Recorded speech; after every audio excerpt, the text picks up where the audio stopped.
Welcome to Plus One Forward, the podcast powered by the Apocalypse, where we talk about tabletop role-playing games using or inspired by the Apocalypse engine. I'm your MC, Rach, and I'm joined today by my guest, Jonathan Lavallee. Hey, welcome to the show, Jonathan. Thanks, Rach. Happy to be here.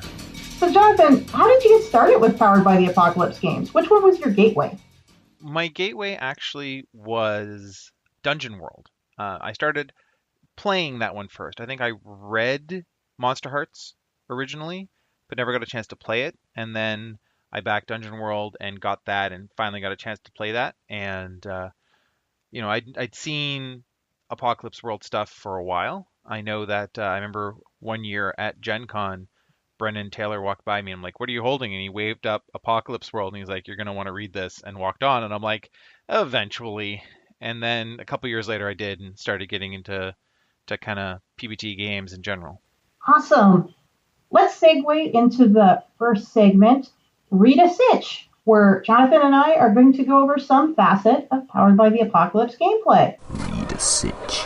So, Jonathan, we were chatting before recording about collaborative Powered by the Apocalypse role-playing. Yeah, I think collaborative play in general, but collaborative Powered by the Apocalypse games are really interesting because of how the kind of mechanics work in general. Since it's supposed to be a discussion, having that discussion around the table as a group, that's kind of, an interesting way to have that kind of collaborative experience.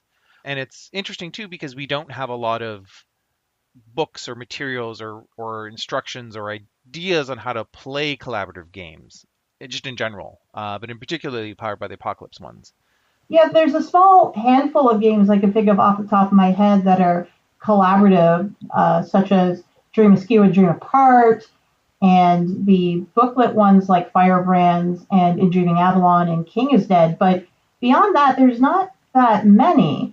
Yeah, because it's a nice open space to be exploring because there's not a lot of people doing it. And so what does that mean? What does that mean when you do, when we have collaborative Powered by the Apocalypse games, particularly since they tend to create an experience? How does that experience work when you're all sharing the work of directing the game? Say someone is sitting down to their first Powered by the Apocalypse collaborative game. They weren't 100% sure what they signed up for. They get there and they see there's no GM. The game is completely GM-less. They have a character and part of the setting to navigate through. What do they do? Do you have any sort of tips or tricks or touchstones for players who are new to collaborative role-playing to help them figure out how to tread water and get the game going? Yeah, because I've been thinking about this a lot, and it's one of the things I want to work on. But I think there's kind of two almost opposite pieces of advice, but they're for different types of players. For the player that's kind of a little bit uncertain and is new, don't be afraid to ask questions and find out, right? You want to be able to say when someone says something or sets up a scene or does something interesting, feel free to ask a question about it that interests you, right? Ask that leading question that says, "Oh, that's really awesome. What does this feel like? Or what does this smell like? Or what do you think the people there are like? Or what do you think caused this destruction that you see in front of you?" You let the person setting the scene answer those questions, but you still get to kind of help add to it by asking those questions and then finding out what happens. The other piece of advice would be for players who are probably actually more used to Powered by the Apocalypse games or more used to playing games in general is be aware of your space. Because in a collaborative environment, if you get excited and you get interested, you want to be going and adding more.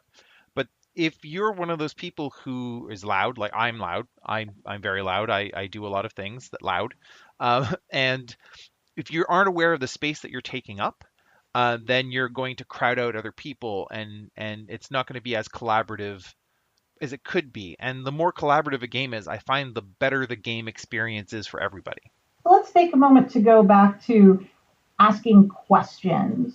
What if a player is, again, new to this concept and feels intimidated by asking questions, almost if asking a question calls out someone's authority at the table? Or what if they get an answer like, "Well, why are you asking me about that?"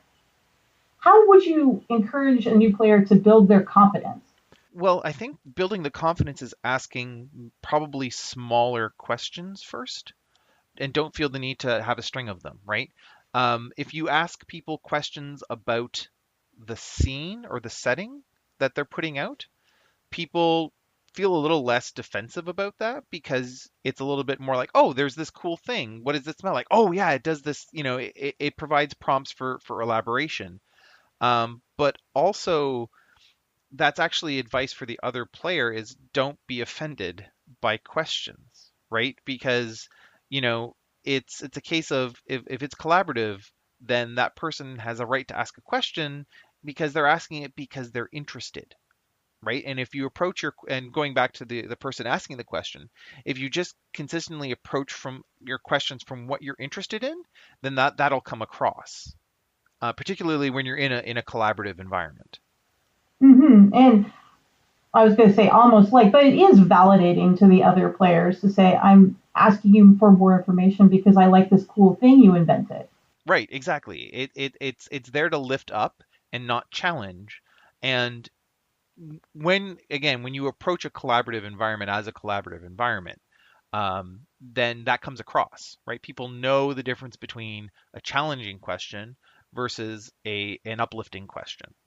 It's in how we ask it. It's in, the interest that you show in the question that you're asking, right? If we have, I won't say we all have, but we there are narrative cues, not even like social cues or physical cues, right? If it's a question that drives the description or drives the story or drives something interesting, then that's helpful. If it's something that gets in the way of the story, then that's more of a challenging question. So you mentioned social cues, and I now want to go back to your second point about experienced players and having them be a little bit more aware of how much space they occupy in the table, both physically and within their character role. If someone is a little bit extroverted, a little bit loud, and might not always be looking at those social cues, do you have a couple of starting points you would direct them to in terms of reading the table?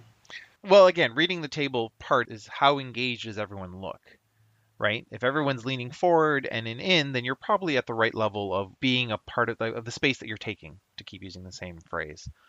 If people are kind of leaning back, or if they're not engaged with it as much, or if all start looking to you as a person who's kind of pseudo acting like a GM in this situation or an MC in this situation, then you've probably taken up too much space. Do you find that either players who are experienced with the game or players that brought the game to the table and organized the event tend to get pushed into that pseudo GM role? Oh, absolutely. And it depends on the nature of the game too, right? In a one shot, that's going to happen more often than not because you're there for a limited time, the scenario is fixed.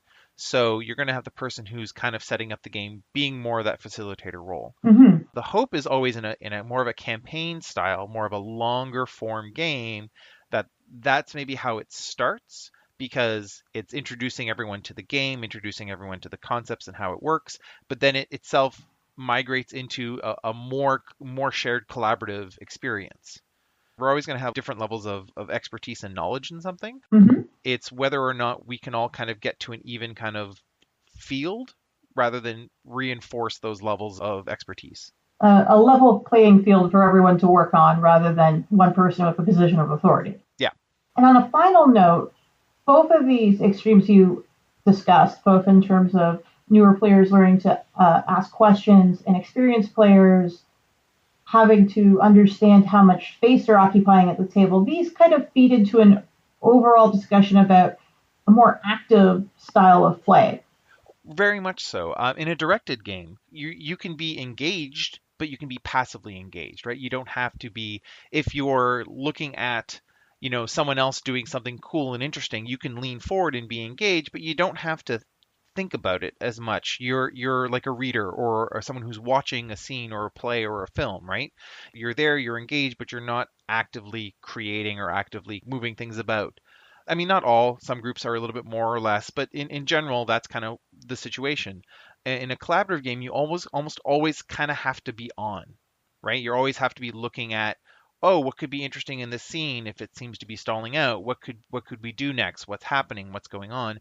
Because you don't have someone who has that responsibility directing the game. You have to work on it together as a group. On a meta level, if someone is again approaching a Powered by the Apocalypse collaborative game for the first time, would it be in their better interest to make a more proactive character than a reactionary character, just as a way to drive things forward?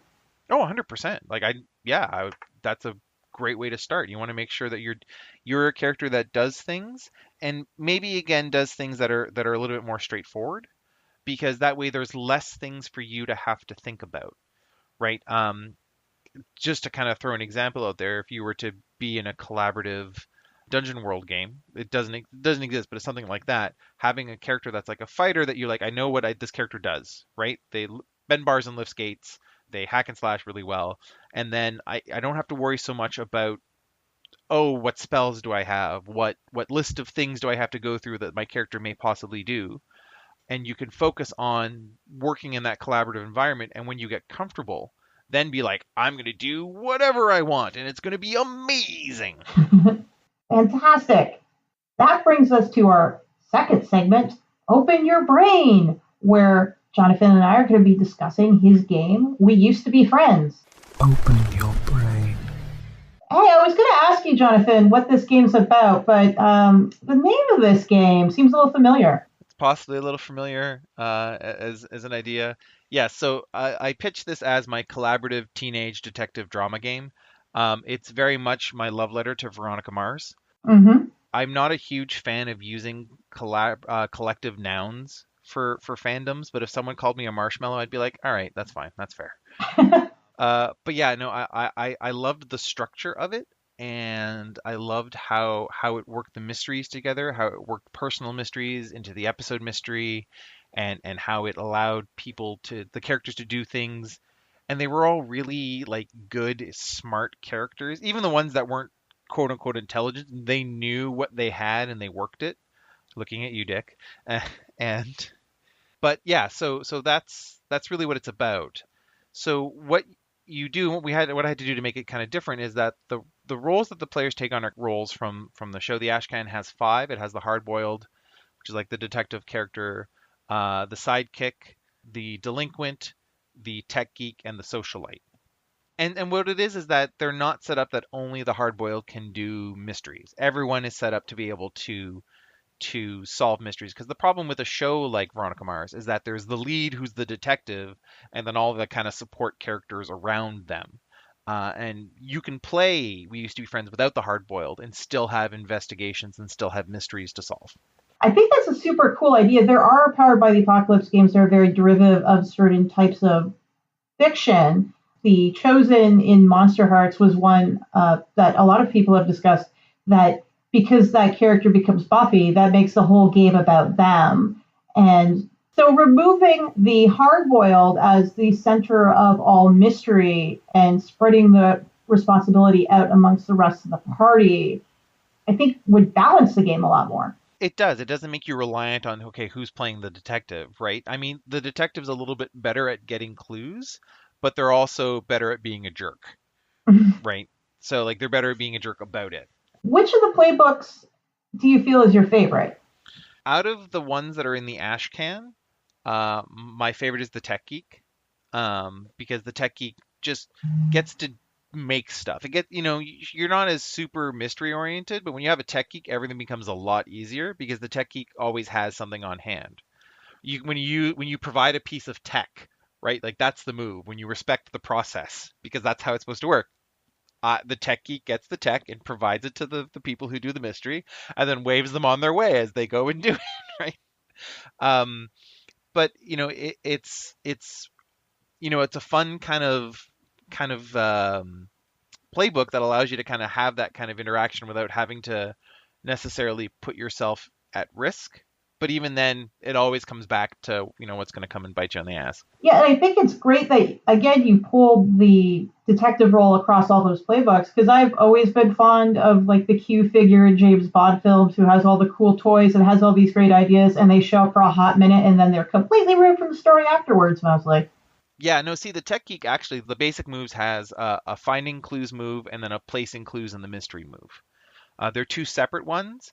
because one of the ways the game helps foster a collaborative environment is, and that space idea is that you can't make two moves in a row. So in a collaborative space, if I make the move to find the clue, I can't then immediately put it onto the mystery. Someone else might be able to do that, or the other stuff will happen, and then I'll come back and then, oh, then I'll figure out that this clue is about this thing. So it helps with that. But the Tech Geeks one's called online test results. And when you use a computer to get information, you can get clues, change relationships, or place a clue. So you can figure out stuff as long as you have a computer, because you're the tech geek. So you still get to be involved in the mystery, even though you're not, punching people in the face or, fast talking your way into dangerous situations. So we've talked a lot about mysteries in the context of the game. What type of mysteries would players in the game be expected to solve? What type of stories would be told? There are two in the ashcan. There are two types of mysteries, and I think we're going to be talking about the third one when we start. We're looking at it to get it out there. The first one is always the episode mystery. So you build the episode mystery, and that's kind of your mystery du jour, right? What's going on, what's happening. Then there's the personal mystery. Every character has their own mystery that they can go off on their own to solve. So even if your character doesn't feel particularly invested in the mystery, when it's your time to make scenes, you can take this time to make scenes about your personal mystery. Why do your parents have that secret bank account? Why is your sibling sneaking out at night? Who are your real parents? Right? And then what we're talking about later is the campaignish play, is that there's a season-long mystery, and that it's a mystery that affects everyone.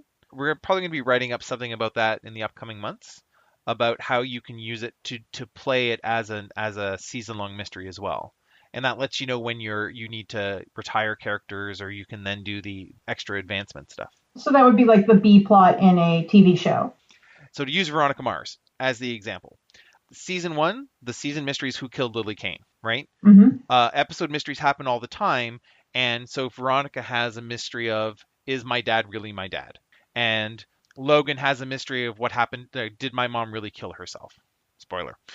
Like, those are personal mysteries that then you can turn into you take time to do, because that's what happened. The episode mystery would determine kind of the length of the episode, but then there'd be a time where Veronica would take a second and help Logan with his problem. Right, and making space for exploring those personal mysteries, because not everything is about the big thing that is the mystery of the week. Yeah. Mechanically, what do you think the biggest difference is between We Used to Be Friends versus Apocalypse World? There's a bunch of them. One is the basic moves aren't tied to a trait. One, you get to decide what traits go with each one. Now, it's one for each basic move. If you want to fight, which is when you want to hurt someone physically, emotionally, or socially, you can do it with whatever trait you want. If you do it with body, you tend to punch people. If you do it with heart, it's a physical fight, you go after like this. You cross lines that you shouldn't cross in a quote unquote fight. If you do it verbally, you say the mean, nasty thing that no one should be saying in this social context.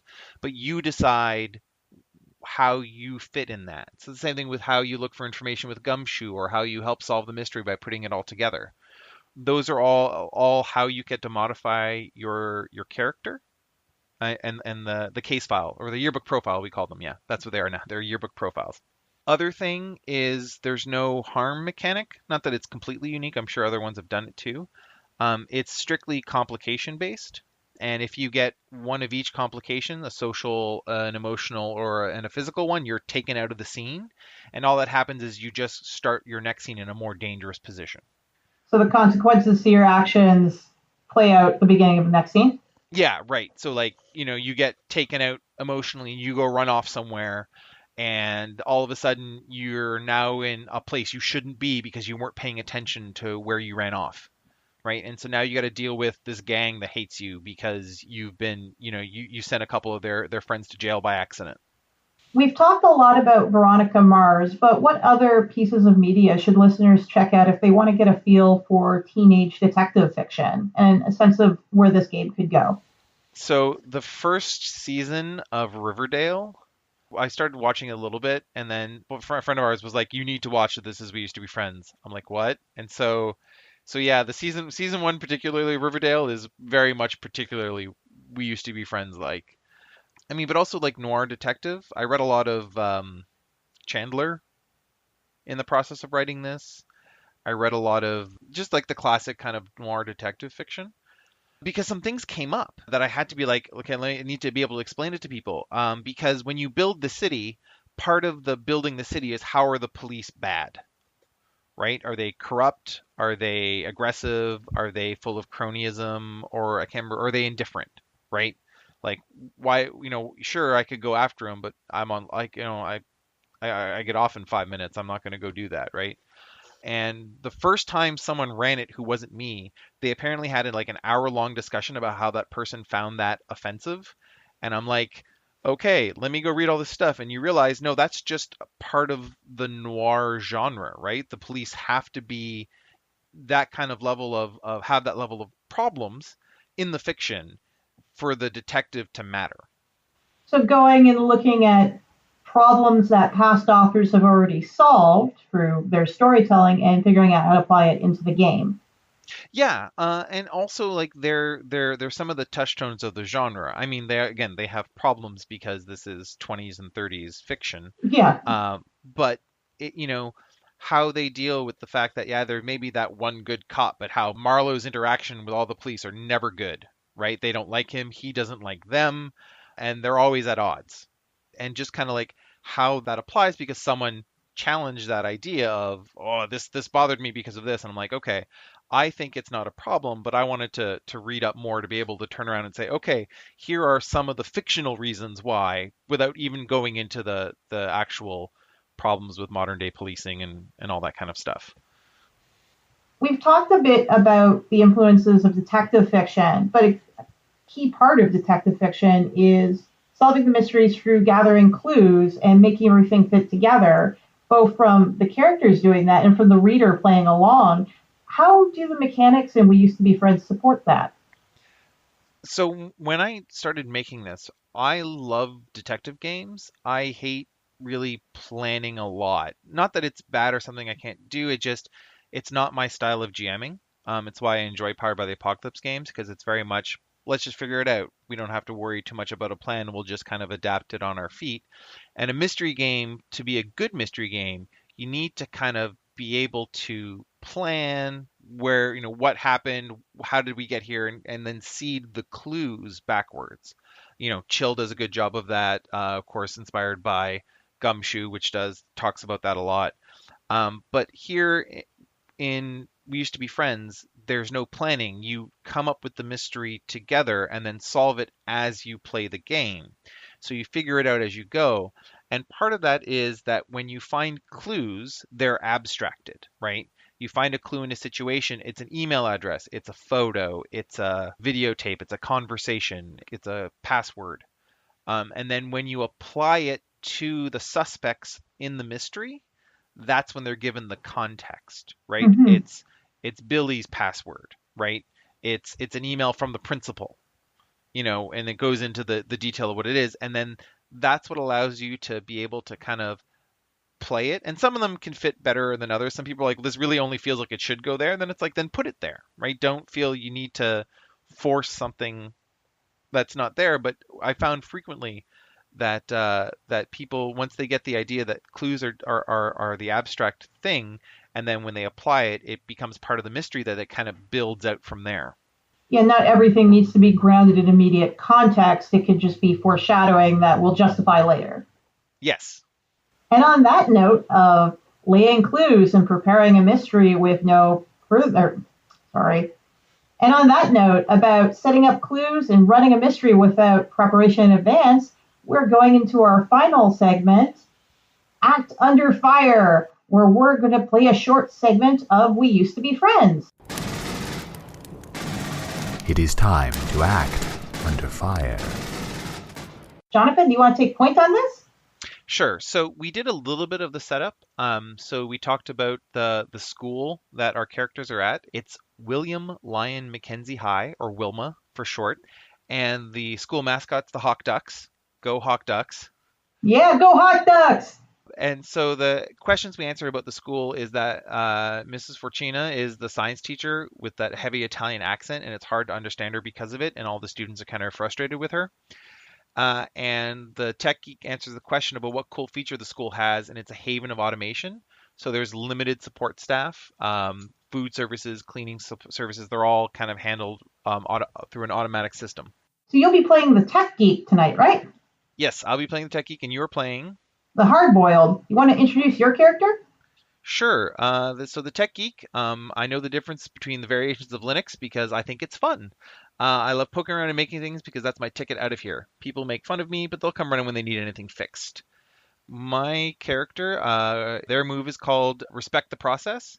When I provide a piece of tech, I roll eyes. On a 10 plus, I get the thing that you need, and you can either use it or give it to someone else, and I can use it or give it to someone else and make them a better friend. On a 7 to 9, I can get it, but it's going to cost me something. And what's your character's name? Andre. Great. And I'll be playing the hard-boiled. You've been on the receiving end of bad news one too many times that it's made you tough, strong, and a bit vengeful. You find solace in making those that have hurt others pay. Your motto is get tough, get even. So I'll be playing Chantel as our hard-boiled. She's got the move, hit them fast, make them uncomfortable, which is when she can fast talk her way into some information, a place, or someone to roll with eyes, which allows me to, depending on the situation, bank clues or get cliffhangers. So we'll see how that plays out. Oh, yeah. So let's talk about cliffhangers quickly. It's one of the ways that end a scene mechanically. So if you get a cliffhanger, you end up in a slightly dangerous situation that ends your scene, and then it moves on to the next person. So they get to set the scene. The issue is that when it comes to your time to set a scene again, you have to either set a scene that deals with your cliffhanger, or you can take a condition to end up in any other scene that you want to be in. Awesome. So let's set a scene to start off. Okay, so we have our mystery, and our mystery is that the victim is Jenna Masterton, who's the student body president, who's being blackmailed. We don't know why, but we're trying to find out who's blackmailing her, and the person who came to us was her girlfriend, Indra Seuss. And the reason why they're being blackmailed is because Jenna's family's pretty conservative, and there's someone with a videotape of them kind of in a moment in a music room. And the first suspect is Billy Graham, who's also in the student council, who seems to be getting his way a lot more now. Mm-hmm. So I think, just to set the scene to kind of, again, direct it a little bit, I think the scene would probably be a really good one with Chantal and Billy, because I think we can be further down the road than having been introduced to the mystery. And Indra's already come to us. We feel that it's something we want to deal with, and then we'll go from there. So I think it's probably in the music room with Billy and Chantal. What do you think Chantal is doing? I would like to put forth the idea that Billy has vested interest in the music club and in the band. Those parts of the school have been getting surprisingly a lot more funding out of us all of a sudden. Mm-hmm. And on top of that, just to hop in for a second, yes. Just to describe the scene a little better. So the music room it hasn't been well funded, right? Before it's got a lot of instruments, but there's a lot of tape on drum. There's a lot of like beat up horn cases. Andre put Chantal onto there because he knows Billy's been trying to record the band in there. So when Chantal enters the room, Billy's there dealing with camera equipment. Oh, like they're live streaming band practice in order to hype up people online before concerts? You got it. And this is knowledge Chantal and Andre know, right? Yes. Yeah, no, it's very public knowledge. You know, people think it's a good idea. The band's pretty good. Like, no one's not world class, but anything to help raise the profile of the band, right? Exactly. So I think Chantal and Billy are walking through, almost like Chantal has asked Billy to give her a tour of all the upgrades. I mean, there was all these rumors floating around the school about all this lovely new equipment that got installed, and she really wants to hear it from the man who spearheaded the cause. Oh yeah, no, he totally would be like taking on the role of Billy. He's like super happy to show you. He kind of goes everywhere, but he does point to a room that like you can't go in, or you're not supposed to go in. And he kind of says, yeah, you know, it's just got stuff, and then starts showing you the other kind of pieces of equipment that are there and how the setup is. So what do you do? And looking at, Chantal's moves, I think Chantel's going to go back to that room and say, Billy, what do you mean it's just full of stuff? Okay, so you're going to fast talk your way into some information. So I'm definitely going to fast talk. And I think it's just playing into almost Billy's pride about the situation, or that's how Chantel has it in her mind, is that, okay, there's got to be something big there that he isn't really willing to share right away. So I'm going to roll with eyes. Okay. So I rolled a 6, and my eyes are, I believe, +2, so that makes it an 8. Okay, so you choose one and get a cliffhanger. You either get through the room or you bank a clue. Let's bank a clue to see how clues work. Okay, so banking a clue means you would decide that you get something that helps the mystery from trying to get into the room. You may not get into the room, but you'll get something that's a clue. Or you can get into the room and see what's there, but it's a cliffhanger. I think I want to really drag Andre into here. And I think one of the clues is going to be... Now, do I get to define it, or do you define it? You define it. Your clue. You define it. Awesome. Chantel asks Billy about the room, and he, of course, is very... Oh, yeah. No, you don't need to see in there. It's fine. Don't worry. Yes, exactly. Like, But I think at this point, going near the room, it's clear to Chantel there is like a card key access point on that door. Like it's not a manual lock, it's a card key lock. Would that be an actual clue? Yeah. That could totally be a clue, right? Because who installed the card key lock? That clearly doesn't look like a school with a lot of card key locks, right? So what is it doing there? What's going on? So the clue would be card key lock, right? And then that's yours. Cool. And then you can decide if it's private or public. Now, private clues are really clues that are for your personal mystery. So this is kind of like, we all know now that this card key lock is important to the mystery, the episode mystery. And so then, okay, so but what's the cliffhanger? The cliffhanger would be something like you try the door handle and the music teacher comes in and he's like, "What are you doing at that door? Like, this is off limits. You need to get out of here now." Class, like, he gets really angry at you. It's like, I'm gonna get, like, he just pulls out like the detention slips and he's like, "You got a detention and you got a detention and I will see you there." And he gives you both a detention, and that's kind of the end of the scene, because you kind of got into a situation that's a little bit worse. It's not terrible. It's not the end, but now you've got to deal with it before you can have another scene as your character that's kind of your own choosing. Yeah, the detention's certainly a big complication. I mean, that's going to cause headaches along the way. So do scenes normally flip over this quickly? Or was that just a result of a lousy roll? They can, right? It depends on how the scenes are played. If you have a lot of talking going on, like anything else, if you're just having that game conversation, it'll go for as long as you want. And you can decide to end it. I've played games where no one's actually made a roll because it's been a conversation to get to the next scene where all these kind of clues were figured out and what was happening. Let's go to our next scene. Detention. Andre is in detention. Jonathan, why is Andre in detention? So on his birthday, he made all the computers and all the automated machines sing happy birthday. So he walked down the hall like a king and got permanent detention for the rest of the year. Amazing. Andre is, of course, in detention, and Chantel walks in with this detention slip. She looks at the door, expecting Billy to follow, but he is not there. And she looks towards Andre and says, "Are you still paying off the parade?" Yeah, I think they would have given me detention to next year if they could have, but I don't think they can. So I'm just, enjoying the time, piecing out. What did you do? I got a personalized tour of the music room until the music teacher threw us out. She pulls out a phone and shows Andre a photo she took before they got those detention slips of that card key lock and says, "This look familiar to you?" Actually, no. That's a different model than what they use in the school. So that's special. Have you seen it anywhere before? Well, you know what? I'm going to roll my own gumshoe. So I'm going to look for information. Okay? I don't have a computer in front of me right now because you have your phone. My phone's already been confiscated. I walk in and they're like, "Give it." And you're like, "Fine." There you go. Well, they can't be trusted with it. No, I can't. So I got a 12, but my eyes is 11. So I'm not really good at looking for information if it's not a computery thing. But this one I know. And so what I'm going to do is I'm also going to take a clue, and the clue is money. Because I've seen that before, and that's in all the the wealthiest houses in the neighborhood. They have locks like that because that's beaucoup de dollars. Mm-hmm. So then so the scene didn't end because I didn't get a cliffhanger. So we could try to figure out what's going on, and in fact, maybe this is where you'd want to put it all together to try to add something to the mystery.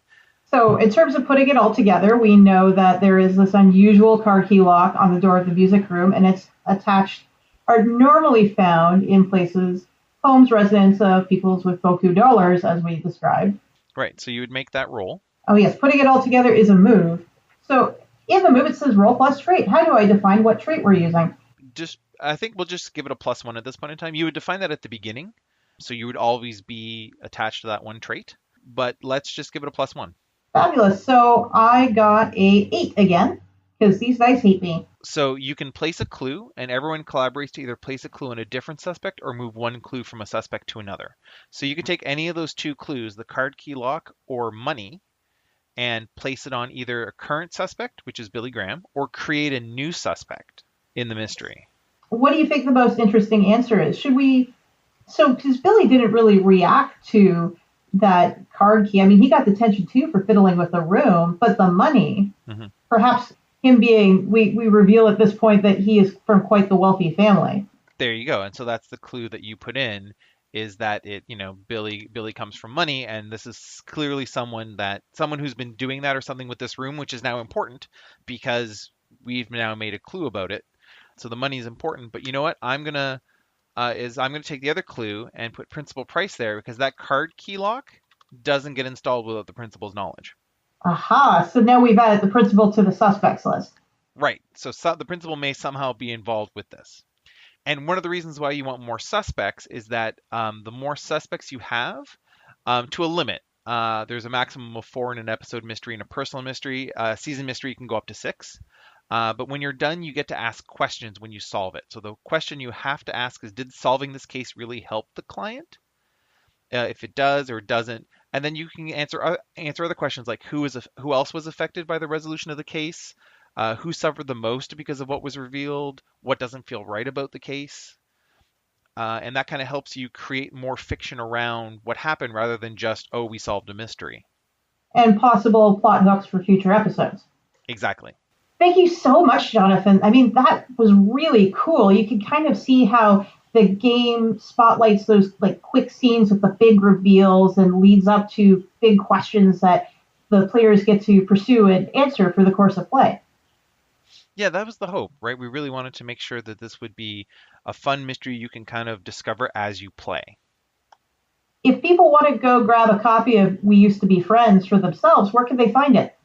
It's available on Drive-Thru RPG. It's published by Growling Door Games. The ashcan's available also through Drive-Thru, but they also have copies that you can pick up at conventions when you see them. And yeah, that's where you can get the game. And if people want to find more of your work online, where should they go? Well, I have Twitter is at Firestorm Inc. INK. Same thing at Patreon, because I'm trying to work on more collaborative games there. Yeah, those are the 2 spots that you can find me. Awesome, and thank you again for coming and joining me today. Oh, thank you very much for having me.